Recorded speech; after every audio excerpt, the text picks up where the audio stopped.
पहले तो आपका बहुत बहुत स्वागत। और नए भारत का चेहरा के लिहाज से आलोक को जब भी मैं रखता हूँ तो हिंदी के एक ऐसे साहित्यकार के तौर पर जो माँ के घर मासी के घर आवाजाही करता रहता है और बराबर अधिकार के साथ दोनों घरों में बराबर का प्यार हासिल करता है। हिंदी उर्दू दोनों में इनकी आवाजाही रहती है। दोनों भाषाओं में जो माहिर लोग हैं उनके बीच में इज्जत है, देश के भीतर भी बहुत नाम कमाए और देश के बाहर भी शोहरत पहुंची। कैसा लगता है? बहुत बुरा लग रहा है क्योंकि अभी क्योंकि हिंदी के किसी भी साहित्यकार को लगता है कि हिंदी का साहित्यकार वो अपनी पहचान के लिए बहुत लड़ता है कि ये मेरी रचना है, मेरी रचना है।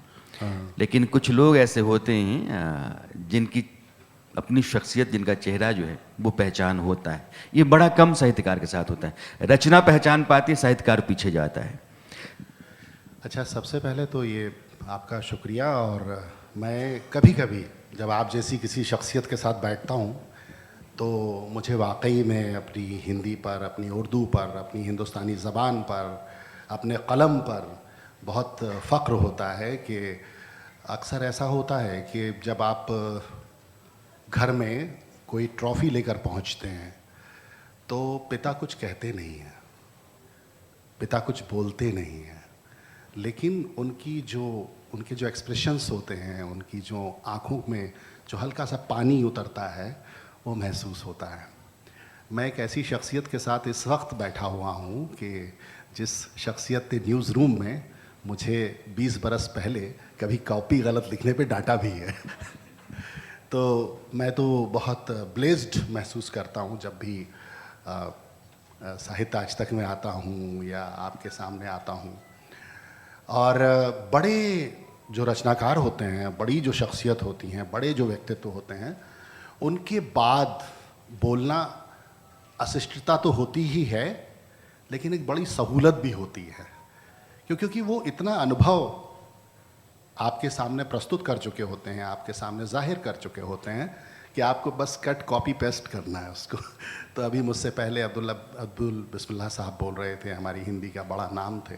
बहुत सारे उनके ऐसे विचार थे जिससे मैं खुद सहमत हूँ, कुछ बातों से जो मेरी नई पीढ़ी है शायद नहीं होगी, लेकिन मुझे ऐसा लगता है कि जब कोई आशुतोष राणा जी को एयरपोर्ट पर रोकता है और ये कहता है कि हमने आपका हमारे राम देखा, हमने आपका हमारे राम देखा, हमने आपका शिव तांडव स्तोत्र सुना जो आपने हिंदी में पढ़ा है, तो मुझे बिस्मिल्लाह साहब की एक बात याद आ रही थी। मैं यहाँ बैठा हुआ था कि वाकई एक रचनाकार जो होता है वो इसी में जीता है।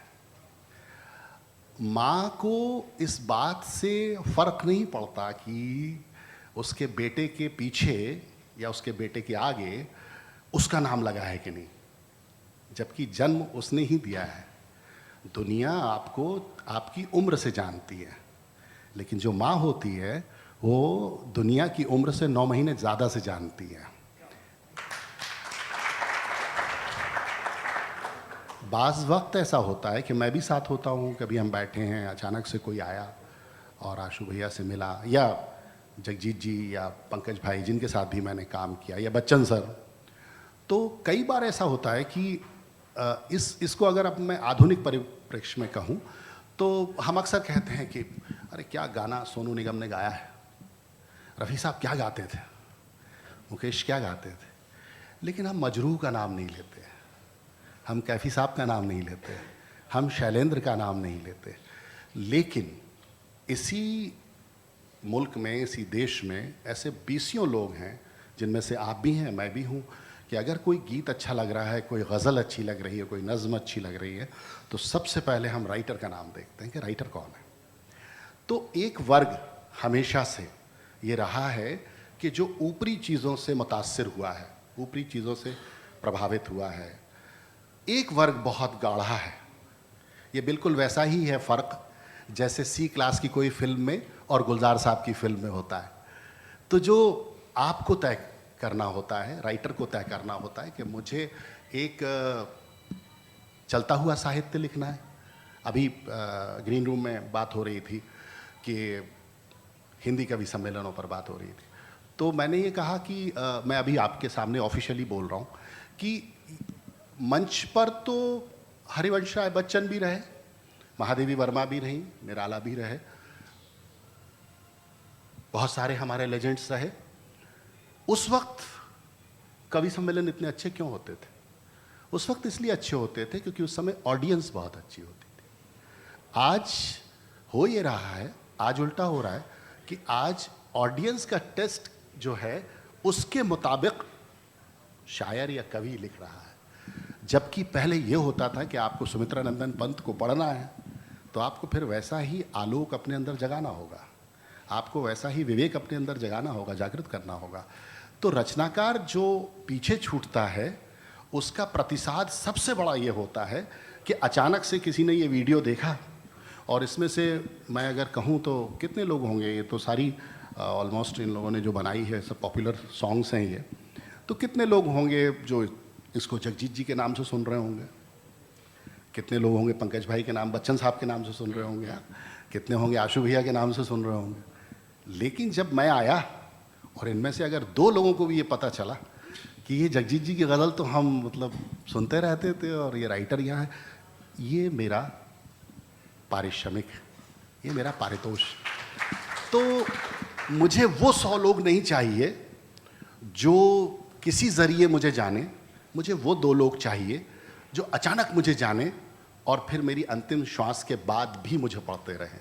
तो मेरी पहचान मुझको वैसी बनानी है और उसी संजीदगी में मैं लगा रहता हूँ। ये मंच इसलिए है कि हम हिंदी के समाज को देखने के नज़रिए से बदल ना सकें, लेकिन बदलने के लिए कुछ मसाला दे पाएँ। जैसे आपने कहा कि जैसे सुनते हैं कि कोई अच्छी नज़्म है, गज़ल है, गीत है, तो पलट के हम देखते हैं कि लिखने वाला कौन है। जैसे राजा मेहदी अली ख़ान और मदन मोहन, ये कॉम्बिनेशन इसलिए है कि मैं गाने पलट के देखता था कि यार ये किसने कंपोज किया है, ये लिखा किसने है। जैसे शैलेंद्र शेखर जैक्शन या गुलजार साहब पंचम। मेरा सवाल हिंदी पर पलट कर है। 3 संग्रह आपके हैं और पहला आमीना, पहले मैं से गुजर जाता हूँ, फिर मैं आऊँगा कि जिन बड़े लोगों के साथ संपर्क हुए, जगजीत सिंह, अमिताभ बच्चन, आशुतोष राणा, वो क्या रास्ता रहा ताकि जो लोग अभी रास्ते में हैं और उम्मीद के साथ हैं, प्रतिभा के साथ हैं, उनको हम कुछ बता सकें कि ये रास्ते भी होते हैं।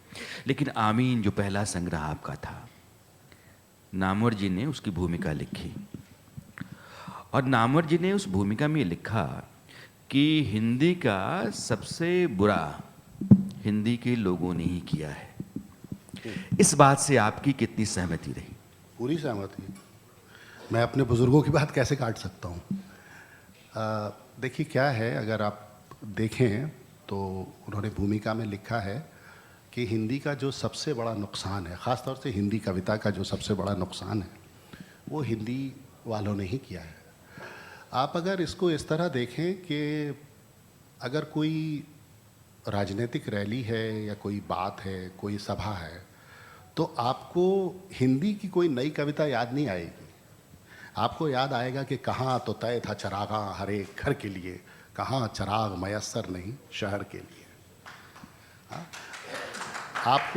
आपको याद आएगा कि सफ़र में धूप तो होगी, जो चल सको तो चलो। मैं सिर्फ गज़लों की बात नहीं कर रहा हूँ। जी हाँ, मैं गीत बेचता हूँ, मैं किस्म किस्म के गीत बेचता हूँ। ये गीत वहाँ सोने में लिखा था, ये गीत वहाँ पुणे में लिखा था। दरअसल मसला ये है राणा सर कि हम ना जितना जितना अपने नाद से, अपने इंटरनल साउंड से दूर होते जाएंगे, उतना उतना, और जितना संजीदा होते जाएंगे। देखिए कबीर आज भी प्रासंगिक हैं। कंकर पत्थर जोड़ के कर ली मस्जिद खड़ाए, तापर बुल्ला बाग दे का बैरो हुओ खुदाए। आज भी आप जैसे सीनियर जब हमारा अप्रेजल अच्छा नहीं करते थे तो हमको याद आता था कि मुझ तक कब उसकी बज़्म में आता था दौरे जाम, साकी ने कुछ मिला न दिया हो शराब में।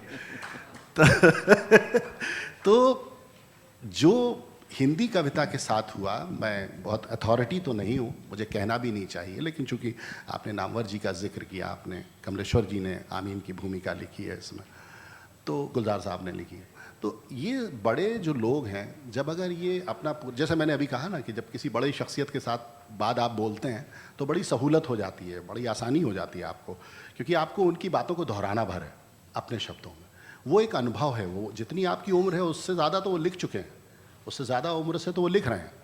तो मुझे ऐसा लगता है कि जब जब आप अपने लेखन में कठिनाइयों को पैदा करेंगे, जब जब आप अपने लेखन से आम लोगों को दूर लेकर जाएंगे, तब तक आपकी रीच जो है वो कम होती जाएगी, तब तक आपकी पहुंच दूर होती जाएगी। एक कोई लेखक है, वो किसी कंपटीशन में बैठ रहा है और पूरी तैयारी कर रहा है, और उसके बाद उसका एकदम शऊर जो है, उसका कॉन्शियस कि यार इसमें तो इतनी सारी चीज़ें हैं, इतने सारे मेटाफर्स हैं, इतने सारे दृश्य हैं, इसको तो मैं नॉवल बना सकता हूँ। अब वो जब वो नॉवल बनाता है तो ये नीलोत्पल मृणाल हो जाता है। हज़ारों की संख्या में, लाखों की संख्या में किताबें बिकती हैं। क्यों बिकती हैं?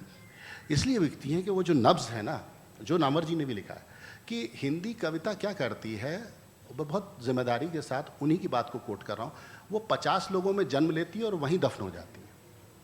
आप जिसको वैचारिकी की कविता कहते हैं, आप कितने लोग उसको याद रख पाते हैं? नहीं रख पाते आप। और वहीं उसी के समानांतर जो हिंदी गीत चल रहा है, उसी के समानांतर जो छंदबद्ध कविता चल रही है, उसी के समानांतर जो गज़ल चल रही है, चाहे वो हिंदी की हो चाहे उर्दू की हो या हिंदुस्तानी की हो, वो क्यों याद रहती है? वो क्यों कोट करते हैं हम? दो बातें आलोक हैं, चूँकि मैं आपको बहुत गंभीरता से सुन रहा हूँ। आप ये कह रहे हैं कि आम आदमी के दिल तक पहुंचने वाली बात आम आदमी के ज़बान में ना कह पाने के कारण ही आप हाशिए पर चले गए। बेशक, मोटे तौर पर आप यही कह रहे मोटे हैं। नहीं, पतले मोटे ठीक सकरे है, सब तौर पर। हाँ। और इसका मतलब ये है कि वैसे कवि जो अलोकप्रिय हैं, लोगों के बीच में नहीं है, पूछना पड़ता है कि ये कौन है, उन्होंने कोई सार्थक रचना नहीं की। मैं मान लूँ? बिल्कुल मानता हूँ।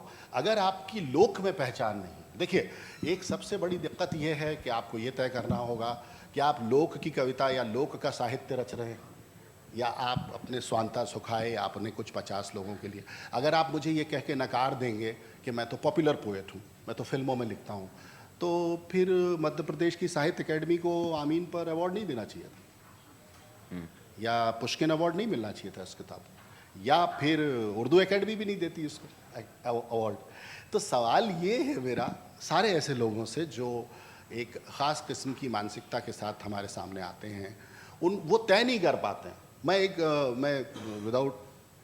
नाम नहीं लूँगा, मैं हिंदी के एक बहुत बड़े जो सो कॉल्ड कवि हैं, उनकी एक पोस्ट देख रहा था, ठीक है नीलोत्पल समझ गए।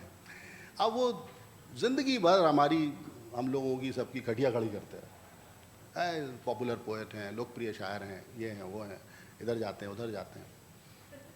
एक दिन एक सड़े से कव्वाल ने उनकी एक शेर पढ़ दिया, मार व्हाट्सएप कर रहे हैं, फेसबुक पे डाल रहे हैं, इंस्टा पे डाल रहे हैं, ये क्या है भाई? या तो खुल के इधर आ जाओ या फिर खुल के उधर ही रहो। बीच में त्रिशंकु क्यों बन रहे हो कि तुम्हें लोकप्रिय कवि पसंद नहीं है, और जैसे ही तुम्हारा कोई कपलेट, तुम्हारी कोई पोयम लोकप्रिय डोमेन में चली गई, एक कव्वाल ने गा दी या किसी ने गा दी, तो तुम उसका ढिंडोरा पीट रहे हो। तो ये जो एक मैं कहता हूँ कि एक स्प्लिट कैरेक्टर कह लीजिए, पता नहीं क्या है ये, कि आपको लोकप्रिय कवि, लोकप्रिय बिकने वाला आपको लगता है कि वो लुगदी साहित्य लिख रहा है, वो फिक्शन अच्छा लिख के युवाओं में अगर चर्चित हो रहा है तो वो आपको आलोक, एक बहुत बड़े विवाद को आप हिंदी के बीच में डाल रहे हैं। हिंदी के 90% जो कवि हैं, नहीं, मैं एक बात बता दूं, सुनिए सर, मैं इंटरप्ट कर रहा हूं आपका जूनियर होने के बावजूद। मैं विवाद में विश्वास नहीं रखता, मैं रचनाकार हूं, मैं संवाद में विश्वास रखता हूं। हाँ ठीक है संवाद के लिए दूसरी तरफ से लोग नहीं हैं, लेकिन हिंदी के कवियों के साथ एक सवाल ये आलोक की तरफ से है कि चूंकि आपको लोग नहीं जानते हैं और किसी भी एक टुकड़े को लोगों के बीच में लोकप्रियता हासिल होती है, तो आपके भीतर एक गुदगुदी होती है और लोगों के बीच में आपके जाने की जो पुरानी हसरत है उसको रास्ता मिलता है, आप जाते हैं, तो आपके सुख की अनुभूति उनको होती तो है, लेकिन वो उस तरह से नहीं है जिस तरह से आप हैं। तो शायद वो कुंठ, आप करें कि कुंठा है जो आपके पास है, और वो हमारे खिलाफ तरह तरह की शक्लों में आती रहती है। मैं मान लूँ? हाँ बिल्कुल। अरे मैंने एक कहानी लिखी थी सर, इंडिया टुडे साहित्यिक वार्षिकी में कोई 25 एक साल, गीता श्री यहाँ होंगी, आज उनका भी सेशन था। गीता श्री ने वो आउटलुक हिंदी में छापी थी, जब आउटलुक हिंदी शुरू, उस कहानी का शीर्षक था माइकल जिम्मेदार। और वो हमारे भोपाल का जो एक बहुत वैसा तबका था जो फतवे जारी करता था कि ये लेखक है, ये नहीं है, ये कवि है, ये नहीं है। तो उसको शाम को पिला दो आप थोड़ी सी इतनी लाल वाली, वो शाम को आपको मुक्तिबोध साबित कर देगा। तो वो जो कहानी थी वो छपी है, वो गीता श्री ने छापी है आउटलुक में। और उस समय आजकल जो चीज़ें वायरल होती है ना सोशल मीडिया पर, उस समय वो बड़ी विवादास्पद कहानी हो गई थी माइकल जिम्मेदार, क्योंकि वो जो कैरेक्टर था मैंने हूबहू लिखा था। मैं तो भोपाल से आता हूँ और वहाँ के पूरे परिवेश से, हिंदी उर्दू के, तो उस वक्त भी ये था कि वो दुष्यंत के बाद किसी गज़लकार को एक्सेप्ट ही नहीं करते थे। उनको सब ऐसे लगते थे कि ज़ीरो है, कोई है ही नहीं। और फिर जब डामर जी ने लिखा कि दुष्यंत की परंपरा का आलोक, लिखा बाकायदा अपने लफ्ज़ों में, तब कहीं जाके वहाँ भोपाल में मेरे विदिशा नगर में कहीं थोड़ा सा उनकी आईब्रोज जो हैं वो चेंज हुई थी मेरे लिए। अदरवाइज़ तो नहीं एक्सेप्ट करते। और पता नहीं क्यों नहीं करते हैं, मतलब या तो वो 20, 25, 50 लोग होते हैं जो एक दूसरे की तू मुझे सुना मैं तुझे सुनाऊं अपनी प्रेम कहानी, वही वाला होता है। या उनको लोक में अगर कोई व्याप्त हो रहा है, अगर कोई बहुत पॉपुलर हो रहा है अपनी रचना धर्मिता से, तो वो एक्सेप्ट नहीं है उनको। एक बात, चूंकि आपके कहे में भी सवाल इतने बिखर जाते हैं ना कि मैं उसी को समेटने में आगे नहीं बढ़ पा रहा हूँ। आपने ये कहा कि दरअसल जब धर्मवीर भारती या दिनकर का समय चल रहा था, उस समय लोग इतने प्रबुद्ध थे, श्रोता, कि वो दाद मिलती थी, उनको लोकप्रियता मिलती थी। आज आपने यह कहा कि चूंकि लोगों का स्तर गिरता चला जा रहा है, तो जाहिर है कि रचनाओं का स्तर गिर रहा है। अब दो चीज़ें मेरे पास हैं। हिंदी दो तरह की बात करती है, एक कहती है गंभीर लेखन, और 90% से अधिक जो लेखक हैं वो मानते हैं गंभीर लेखन करते हैं। वो अपना जीवन खपाते हैं, समय खपाते हैं, घूमते हैं और बहुत लंबा समय लेते हैं। एक लोकप्रिय लेखन है। लोकप्रिय लेखन में हो सकता है कि सरोकार और सवाल बहुत ही बारीकी से पकड़े गए हों, लेकिन उस पर वो श्रम नहीं है, या उसमें वो बात नहीं है, गहराई नहीं है, जो अभी अब्दुल बिस्मिल्लाह साहब कह के गए कि उसमें गहराई नहीं होती है, उसमें गंभीरता नहीं होती है। तो ये लोकप्रिय लेखन और गंभीर लेखन, इन दोनों के बीच में आलोक के लिए कोई फ़र्क है, या फिर ये सिर्फ बातूनी बातें हैं? नहीं, इसमें अब दो बातें हैं। इसमें क्या है कि सोशल मीडिया एक टूल है जिस पर आज की दौर में अब्दुल बिस्मिल्लाह साहब भी हैं, मैं भी हूँ, और वो रील बनाने वाली या वाले बच्चे भी हैं। अब सवाल ये है कि हम किसको लोकप्रिय मान रहे हैं। मैं उनकी इस बात से सहमत हूँ कि आप अगर वाकई कुछ दे रहे हैं सीरियस लिटरेचर को, और आप लिख रहे हैं, आज मैं सोशल मीडिया पे उसको पोस्ट कर रहा हूँ या मेरे और अन्य मित्र कर रहे हैं, और उसके लिए उनको मेरी या इनकी किताबें लेने की ज़रूरत नहीं है, तब तो सोशल मीडिया का महत्व है, ठीक है। लेकिन अब अगर आप उसको पॉपुलर कहेंगे जो पोएट्री के, लिटरेचर के दायरे में नहीं आता और जिनके मिलियंस और बिलियंस में फॉलोअर्स हैं, तो मैं ये मानूंगा, व्यक्तिगत रूप से मेरा ये मानना है कि रियल लाइफ में और रियल लाइफ में बहुत फ़र्क होता है। जब तक आप रियल लाइफ के आपके तजर्बात, अनुभव, एक्सपीरियंसेस को अपनी पोइट्री, अपनी स्टोरी नहीं बनाएंगे। मैंने अभी नीलोत्पल की मिसाल दी, और क्यों दी? कारण ये है कि पॉपुलर हो गया, किताब बिक गई। अच्छा, पॉपुलर हो गया तो ऐसा नहीं हुआ हम लोगों ने मिलकर बना दिया उसको पॉपुलर, नहीं, नेवर एवर। उसने अपने हिसाब से उस अनुभव को जिया, देखा, लिखा, और वो पॉपुलर हो गया। अगर मेरी कोई पोयम, अगर कोई मेरी गज़ल किसी ने गा दी, और वो जो जज्बात हैं, वो जो भावनाएं हैं, वो जो एक्सप्रेशंस हैं, वो यहाँ बैठे 4 लोगों को पसंद आ गया और उनको पसंद हो गई हो, तो उसकी लोकप्रियता का महत्व है। लेकिन आप कुछ भी काचा बादाम अगर ला देंगे और पॉपुलर हो जाएंगे, तो वो पॉपुलैरिटी नहीं है ना, वो गीत नहीं है ना। वो देखिए, एक धागा है। लिटरेचर जो है वो एक तरह से एक रस्सी है जिस पर चलना है आपको। टूल्स आते रहेंगे, जाते रहेंगे। हमारे ज़माने में हम विदिशा से हंस में राजेंद्र यादव जी को बड़ी सुंदर सी हैंडराइटिंग में लिख के अपनी गज़लें भेजते थे, और लिफाफा भी रखते थे साथ में। लिफाफा कभी नहीं लौटा हमारा। वो ये कहते थे कि तुम्हारी खुशखदी, उर्दू बड़ी अच्छी थी उनकी, तो वो कहते तुम्हारी खुशखदी वो है, वो देख कर मुझे ऐसा लगता है मैं इसी को, जैसे कि एक ज़माने में धर्मयुग में छपते थे ना हैंडराइटिंग में, तो वो ज़माना लोकप्रियता का एक अलग था, वो कविता का एक ज़माना अलग था। आज अगर आप सोशल मीडिया पर वायरल होने वाली किसी पोयम को कहेंगे कि आलोक ये बहुत लोकप्रिय हो गई है और तुम तो लोकप्रियता के पक्षधर हो, तो मैं ये कहूँगा नहीं, ये लोकप्रिय हो गई है, ये इसकी अपने तरह के लोगों में हो गई है, लेकिन जो हमारे मानक हैं साहित्य के सृजन के, उनको ये पूर्ण नहीं करती है, तो मैं उसको लोकप्रिय नहीं साहुल मानूंगा। सूते में अपनी बात लगभग ठीक कर ली है। मैं आता हूँ, नामवर सिंह का जिक्र किया, अब दूसरा हिंदी का नुकसान हिंदी वालों ने बहुत किया बकौल नामवर सिंह। प्रकाशकों की भूमिका भी उतनी ही रही है, बहुत ज़्यादा रही है। अच्छा, तो मैंने सही जगह पे उंगली रखी है। रॉयल्टी जितनी मिलनी चाहिए उतनी नहीं मिलती है, बिक्री जितनी दिखानी चाहिए उतनी नहीं दिखाई जाती है। एक वाकया मैं आपका उठाता हूँ। आमीन, मेरा ख्याल 2005-06 के आसपास का मामला होगा। आपने प्रकाशक बदला, मैं प्रकाशक का नाम नहीं ले रहा हूँ, लेकिन आपने पेंगुइन को दिया और पेंगुइन के बाद उसकी बिक्री और रॉयल्टी दोनों कई गुना बढ़ गई। ऐसा तो है नहीं कि पहले नहीं बढ़ रही होंगी। तो हिंदी का प्रकाशक या हिंदी के लेखक को इतना सताता है, शोषण करता है, लूटता है कि उसका पूरा उत्साह मर जाता है। मैं आपको फिर से एक बिल्कुल ताज़ा मिसाल दूँ। एक बिल्कुल नया प्रकाशक है, ठीक है, मेरे छोटे भाई की तरह हैं। मुझे उनसे किताब नहीं छपवानी है, तो मैं उनकी ऐसा कोई कथित तारीफ नहीं कर रहा हूँ, लेकिन मैं तारीफ कर रहा हूँ। अभी उन्होंने विनोद कुमार शुक्ल जी को उस किताब पर 30 लाख रुपए दिए, चर्चा का विषय है, जो किताब एक बहुत बड़े हिंदी के प्रकाशक के पास चंद सौ प्रतियां जिसकी मिलती थी, दीवार में खिड़की ठीक है। रहती है। हाँ, विनोद जी की किताब थी, ये लोग सब थे। तालियां बजनी चाहिए, हिंदी के एक लेखक को 30 लाख रुपए मिलते हैं। अब थोड़ी सी अगर आप इजाज़त दें तो थोड़ी सी तारीफ मैं अपनी भी कर लूँ। हाँ बिल्कुल। मेरी एक किताब थी, अब इस किताब को का 5th एडिशन आया, केबीसी में रिलीज़ हुआ। मतलब ये जो एक आकाश एक लेखक दे सकता है, मैं क्या दे सकता हूँ? मैं यहाँ बैठा हूँ आपके सामने, आपसे बात कर सकता हूँ, मैं अपने विचार आपको दे सकता हूँ, ठीक है। तो उससे मुतासिर होके, उससे प्रभावित होके, हो सकता है भाई साहब मुझे कल घर चाय पे बुला लें कि आलोक आओ यार ज़रा थोड़ा कुछ सुना दो तुम, ठीक है। हेमंत भैया क्या मिलते रहते हैं, हमारे मेंटोर हैं हेमंत शर्मा जी, तो ये बुला लें हमको।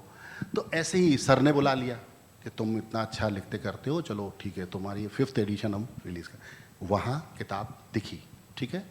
अब आपके लिए ये मार्केटिंग स्ट्रेटजी है, जो आप कहते हो कि हिंदी का लेखक बिकता नहीं है, ठीक है, या पोयम नहीं बिकती। फिर उसके बाद इतने सारे सिंगर्स गा रहे हैं, मैं स्ट्रेटजिकली हर वीडियो में, मैं नहीं हूँ क्योंकि मैं दिखता अच्छा नहीं हूँ, बस लिखता अच्छा हूँ, तो मैं दिखता अच्छा नहीं हूँ इसलिए मैं वीडियो में नहीं हूँ, तो मैंने किताब रख दी। वहाँ आपको उसकी लोकप्रियता मिल गई, ठीक है। आशुतोष राणा जी ने 50 बार उसको उठाया, पढ़ा, ये किया, ठीक है। अब और क्या चाहते हो आप? एक पुस्तक का एक लेखक इससे ज़्यादा और क्या प्रचार करे? उसके बावजूद अगर आप, मैं जावेद अख्तर साहब के साथ 2 महीने के लिए अमेरिका गया था, हमारा पोइट्री रेसाइटेशन था वहाँ पर। जावेद साहब पढ़ते थे, उनसे पहले मैं पढ़ता था। तो अब जाहिर बात है कि एक लेखक अगर विदेश जा रहा है, वो भी 2 महीने के लिए जा रहा है, तो अपनी 25-50 किताबें तो ले जाएगा ना, कि भाई अपने सब, आपसे तो पैसे नहीं ले सकता ना भाई साहब, मैं आपको तो साइन करके दूंगा। तो मैं ले गया। उस साल मैं करीब 50 किताबें, और उस वक्त जावेद साहब की भी एक नई किताब आई थी, वो भी पहुँची। अब देखिए कितनी बड़ी फूहड़ता है। अच्छा, हेमंत भैया की क्या आदत है कि वो अपने जितने चाहने वाले हैं उनकी पुस्तकें खरीदते हैं, और फिर वो जब भी आप उनके घर जाएंगे तो एक आपको कैरी बैग मिलेगा, उसमें कुछ पुस्तकें होंगी उनकी पसंद की, और वो रिटर्न गिफ्ट में देते हैं। तो मैंने भैया से पूछा, मैंने कहा भैया वो आपने मेरी कितनी किताबें खरीदी? कहले मैंने इस साल तुम्हारी कोई 75 किताबें खरीदी होंगी। अब देखिए 125 किताबें हो गई कि भाई, अपन ने जिक्र किया था फ्लाइट, हमारे पास 150 का आंकड़ा था, ठीक है। उस साल भैया मेरी रॉयल्टी आई 70 कॉपी की, ठीक है। ये क्या कर रहे हैं? ये कर रहे हैं कि एक लेखक, अच्छा वो 70, आप सोचिए वो 150 कॉपी की भी मान लूँ, अगर 150 ही बिकी, यार मेरी कॉपी और बिकी नहीं, मैं तो इतना गंदा लेखक हूँ कि मेरी किताब ही नहीं बिकती, तो भैया वो 150 कॉपी की जो रॉयल्टी है उससे तुम कितना बचा लोगे? 10% ही ले रहे हो ना तुम? नहीं, तुम एक लेखक, बहुत जिम्मेदारी से बात कर रहा हूँ, तुम एक लेखक की रॉयल्टी नहीं चुरा रहे हो, तुम उससे उसका मान, सम्मान, गुरूर, उसका आत्मविश्वास चुरा रहे हो। वो जो तप तप कर लिखता है ना, उसके लिखने का दर्द चुरा रहे हो तुम, ठीक है। उसके बाद नई किताब पेंगुइन ने मांगी, आगे से पढ़ के वैशाली माथुर जी का मैं शुक्रगुजार हूँ। उन्होंने कहा कि नई किताब हमको चाहिए। तब तक मैं तप चुका था। ठीक है, संवाद मेरी तहजीब है, विवाद मेरी तहजीब नहीं है। तो मैंने उनसे कहा, जो मेरे प्रकाशक थे, कि ऐसा करते हैं, यहाँ तक की यात्रा हो गई, किताब लंदन में रिलीज़ हुई थी, उसके बाद इतने लोगों ने उसको पढ़ा, इतना उसका प्रतिसाद मिला। अच्छा, आए दिन सोशल मीडिया पे लड़के डाल रहे हैं, लड़कियाँ डाल रही हैं किताब के साथ फ़ोटो, कहाँ जा रही है? आप विश्वास नहीं करेंगे राणा सर, 2023 के वर्ल्ड बुक फेयर में आमीन रिलीज़ हुई थी, फरवरी में होता है। अप्रैल का स्टेटमेंट मेरा 1,500 कॉपी का है, पेंगुइन्स। 15 साल बूढ़ी किताब, जिसका मैंने पूरा रस निचोड़ लिया कामधेनु गाय की तरह, उस किताब की पेंगुइन मुझे 1500 की रॉयल्टी दे रहा है 3 महीने के अंदर, यानी वो 500 कॉपी हर महीने बेच रहा है। तो ये क्या था? तो मेरा बहुत जिम्मेदारी के साथ ये कहना है कि भाई, आप लेखक को देते क्या है? कुछ नहीं, कुछ नहीं देते आप। उससे उसका मान सम्मान, उसकी प्रतिष्ठा, उसका नाम, ये आप मत लीजिए, नहीं लेना, आपको नहीं चाहिए। और आप सब कुछ तो कॉस्टिंग करके ही तो निकाल रहे हैं ना। आप अपनी कॉस्टिंग कर चुके हैं, आप अपना प्रॉफिट ले चुके हैं, सब कुछ तो ले चुके हैं, फिर वो 10% पे आपकी नीयत क्यों खराब हो रही है? मेरा ये सवाल है। तो मुझे ऐसा लगता है कि चाहे वो हिंद युग्म हो, चाहे पेंगुइन हो, हार्पर कॉलिंस हो, इन लोगों के पास कम से कम ये दृष्टि विकसित हुई है। और अब मुझे लगता है कि देखिए, कहते हैं ना कि भाई एक कोई कहीं से शुरुआत हो जाए तो फिर सबको लगता है कि यार देखो, इस काम की तारीफ होती है। हाँ, तो शायद जो ये लोग हिंदी के प्रकाशकों को मुझे लगता है कि ये आपकी बात से शायद उनकी आंख खुले, या अरे नहीं फिर खुलेगी, खोलने की ज़रूरत तो है। लगे आप। मैं बहुत आशावादी हूँ, लेकिन मैं इन लोगों के प्रति बिल्कुल। हमारे पास अब 7 मिनट हैं। 2-3 चीज़ें बहुत ज़रूरी हैं। जैसे एक आदमी जब लोकप्रिय होता है तो उसका कोई कारण निकल आता है। मुझे याद है कि आज तक के 4th फ्लोर पे जगजीत सिंह कमरे में बैठे थे, आप मुझे बुला के ले गए कि चलिए जगजीत सिंह साहब आए हैं, मिल लीजिए।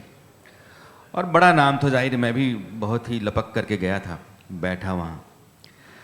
जगजीत सिंह ने आपकी गज़ल कैसे गाई, मतलब किन शर्तों पे गाई, कैसे संयोग बना, और फिर वहाँ से रास्ता कैसे निकलता है? उसका तो एक पूरा, उसके लिए आपको एक पूरा शो प्लान करना पड़ेगा, जो मैं आलोकनामा इन दिनों कर रहा हूँ। उसमें यही सब मोटिवेशनल स्टोरीज़ हैं। लेकिन यहाँ चूँकि बहुत सारे नौजवान बैठे हुए हैं, वो छोटी सी मतलब कहानी तो बहुत बड़ी है, लेकिन बचपन से एक फितूर था।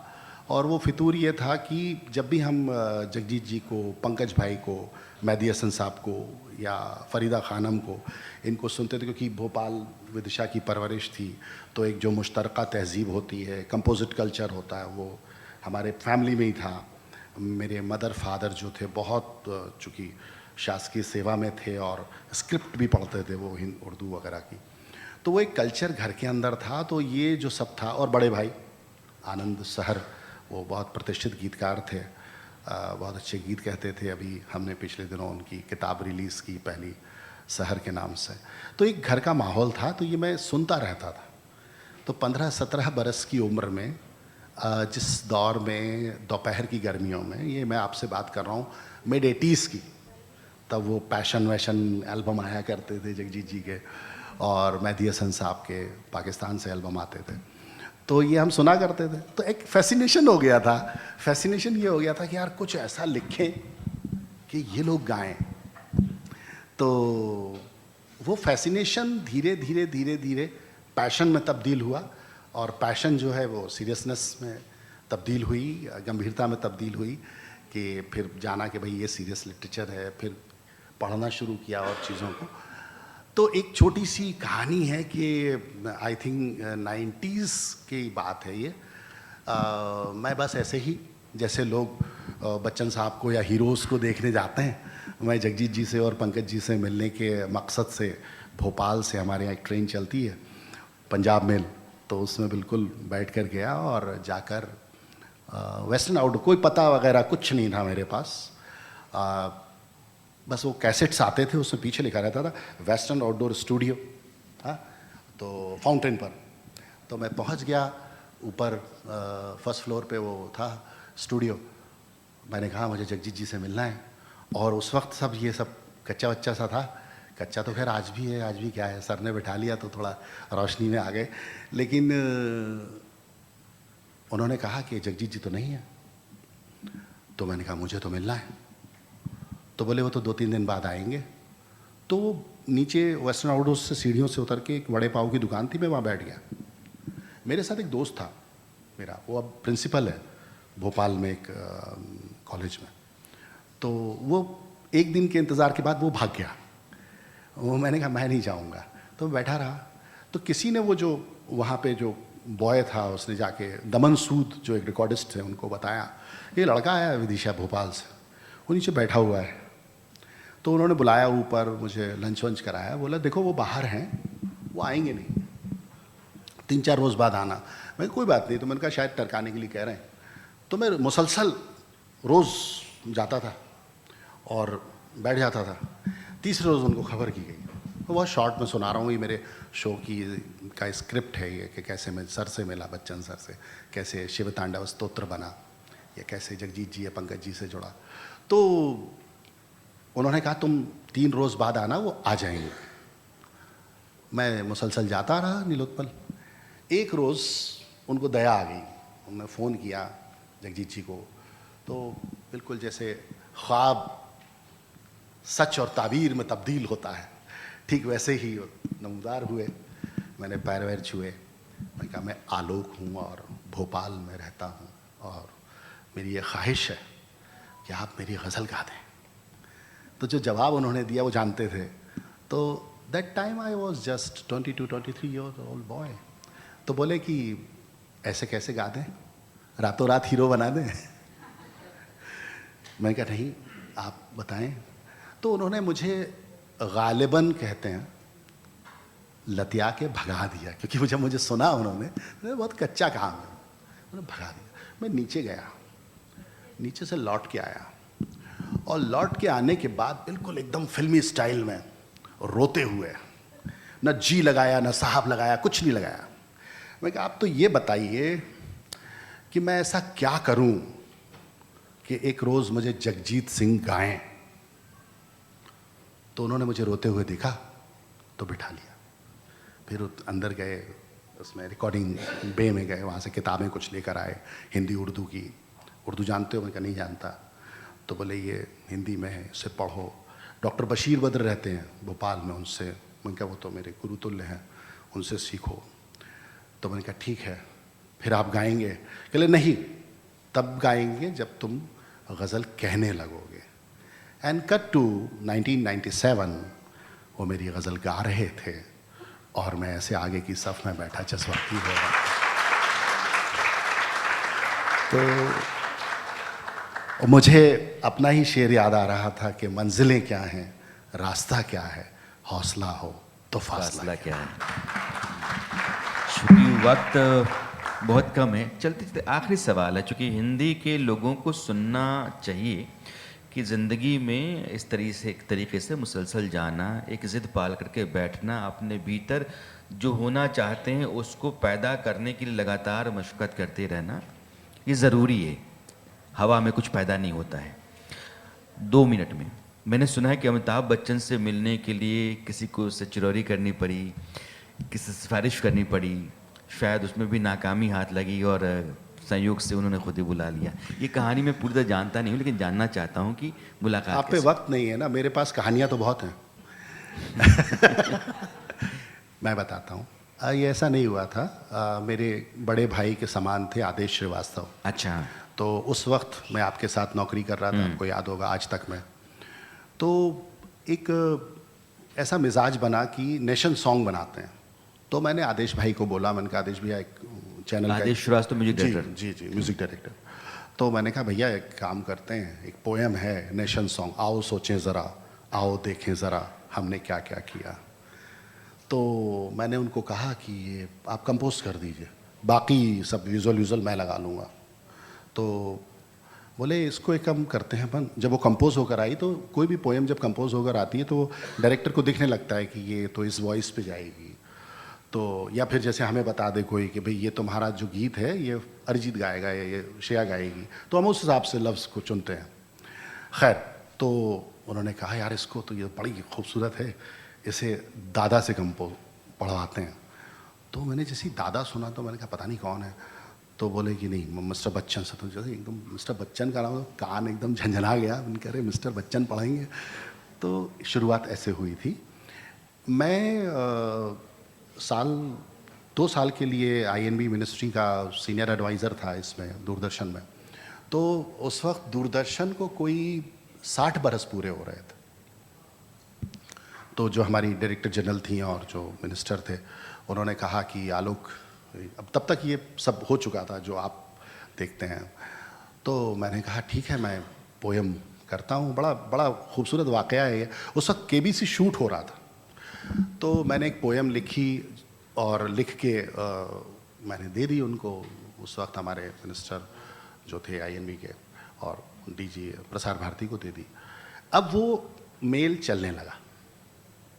वो उस मेल में सब आप सोच सकते हैं कि कौन होंगे। उसमें सिद्धार्थ बासु भी थे, उसमें बच्चन सर भी थे, उसमें DG भी थी प्रसार भारती, और हमारा रिस्पेक्टेड INB मिनिस्टर भी थे, वो भी थे, सब चल रहा था। उसमें पोएम नहीं थी, मेल थी। तो मैं अपने निरापद भाव से देखता रहा। मैं ठीक है, बड़े लोग खेल रहे हैं, अपन क्या छोटे मोटे आदमी हैं। जब काफ़ी वक्त गुजर गया तो मुझसे कहा गया, प्रसार भारती ने कहा कि ऐसा कीजिए कि अब आप इसको गवा लीजिए।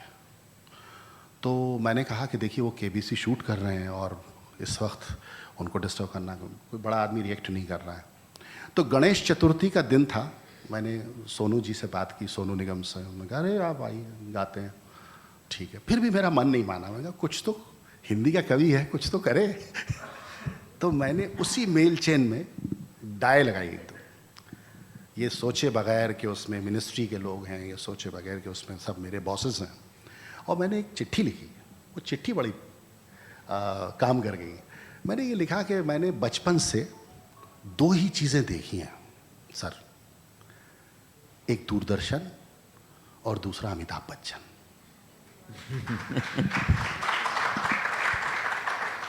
और आज ये सुअवसर आ रहा है कि ये दोनों प्रकाश स्तंभ जो हैं 60वें वर्ष में एकत्र हो रहे हैं, तो हमारी आने वाली पीढ़ियां भी ये मणिकांचन संजोग देख सकें।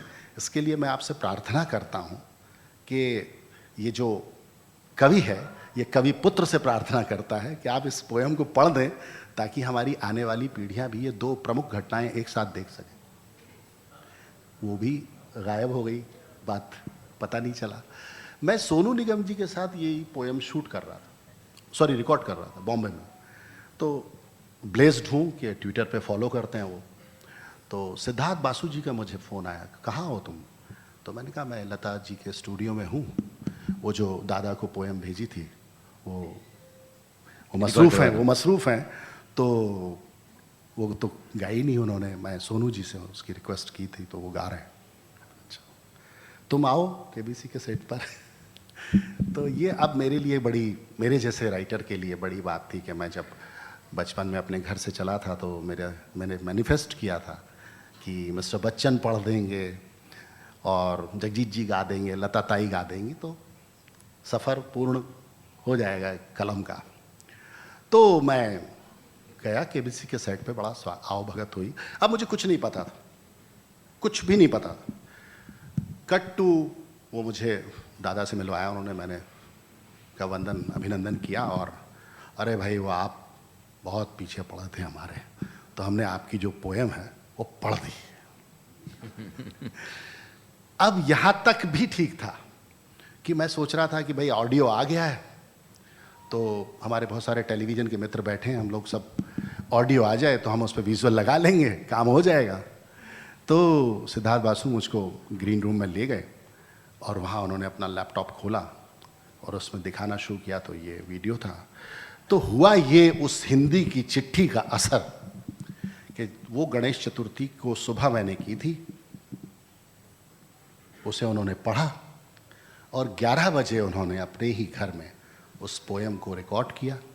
और दूसरे दिन जब वो केबीसी के सेट पर पहुंचे तो सुबह 8 बजे से लेके मुसलसल रात 12 बजे तक उन्होंने केबीसी के एपिसोड शूट किए एंड देन 1 घंटे उन्होंने रेस्ट किया।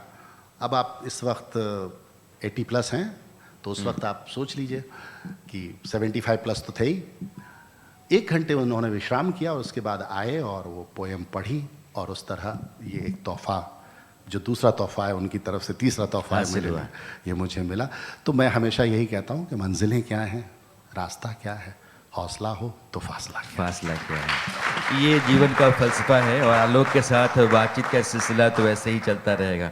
घर की बुनियादें दीवारें बामोदर थे बाबूजी, घर की बुनियादें दीवारें बामोदर थे बाबूजी, सबको बांधे रखने वाला खास हुनर थे बाबूजी। सबको बांधे रखने वाली, तालियों की ज़रूरत नहीं है, आपकी संवेदनाएं मुझ तक पहुंचेंगी तो अच्छा लगेगा। घर की बुनियादें दीवारें बामोदर थे बाबूजी, सबको बांधे रखने वाला खास हुनर थे बाबूजी। 3 मोहल्लों में, हमारे शास्त्रों में 3 लोगों की कल्पना की गई है, बात कही गई है। 3 मोहल्लों में उन जैसी कद काठी का कोई न था, 3 मोहल्लों में उन जैसी कद काठी का कोई न था। अच्छे खासे ऊंचे पूरे कद्दावर थे बाबूजी, अच्छे खासे ऊंचे पूरे कद्दावर थे बाबूजी। अब तो सूने माथे पर कोरेपन की चादर है। जिन्होंने अपने पिता को पहले जाते देखा होगा वो इस शेर की संवेदना तक जरूर पहुंचेंगे। अब तो सूने माथे पर कोरेपन की चादर है, अम्मा जी की सारी सजधज सब जेवर थे बाबूजी। अम्मा जी की सारी सजधज सब जेवर थे बाबूजी। भीतर से खालिस जज्बाती और ऊपर से ठेठ पिता, भीतर से खालिस जज्बाती और ऊपर से ठेठ पिता, अलग अनूठा अनबूझा सा एक तेवर थे बाबूजी। अलग अनूठा अनबूझा सा एक तेवर थे बाबूजी। और अब आजकल तो सर ये है कि बच्चों को आप डांट दीजिए तो मानव अधिकार आयोग में चले जाते हैं। हमारे वक्त तो आपको पता ही है कि बात इधर से होती थी, तो वो अनुभव है कि कभी बड़ा सा हाथ खर्च थे, कभी हथेली की सूजन। 3 मोहल्लों में उन जैसी कद काठी का कोई न था, अच्छे खासे ऊंचे पूरे कद्दावर थे बाबूजी। कभी बड़ा सा हाथ खर्च थे, कभी हथेली की सूजन, मेरे मन का आधा साहस आधा डर थे बाबूजी।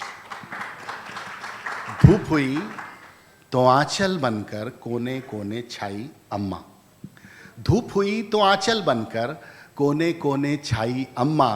सारे घर का शोर शराबा सूनापन तन्हाई अम्मा, सारे घर का शोर शराबा सूनापन तन्हाई अम्मा। उसने खुद को खोकर मुझ में एक नया आकार लिया है। पंच तत्व की बात कही गई है हमारे शास्त्रों में, मुझे लगता है एक छठा तत्व है जो मिसिंग है। उसने खुद को खोकर मुझ में एक नया आकार लिया है। धरती अंबर आग हवा जल जैसी ही सच्चाई अम्मा, धरती अंबर आग हवा जल जैसी ही सच्चाई अम्मा। घर में झीने रिश्ते मैंने लाखों बार उधड़ते देखे, घर में झीने रिश्ते मैंने लाखों बार उधड़ते देखे। चुपके चुपके कर देती है जाने कब तुरपाई अम्मा, चुपके चुपके कर देती है जाने कब तुरपाई अम्मा। और ये शेर आखिर के बाबूजी गुजरे, आपस में सब चीज़ें तकसीम हुई, बंटवारा हो गया।